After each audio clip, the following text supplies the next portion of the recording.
TDP నేత సాయిబాబు మాట్లాడుతున్నారు, live లో చూద్దాం.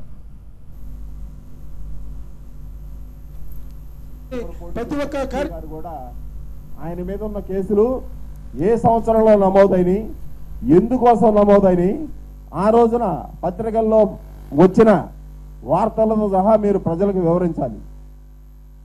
దోపిడీ చేయడానికి కాదు, సేవాభావంతో ప్రజల కోసం రావాలి. కానీ ఇంతమంది నేరస్తులు, ఇంతమంది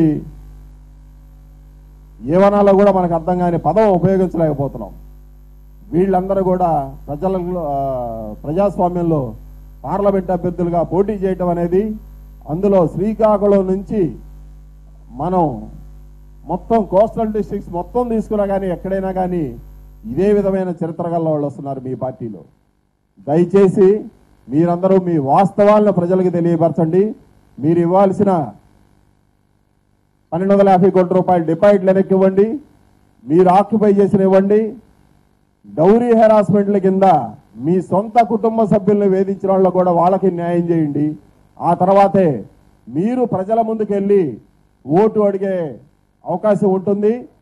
ఈ తప్పిదాలు ప్రజల ముందుకు ప్రతిరోజు తీసుకొస్తూనే ఉంటాం.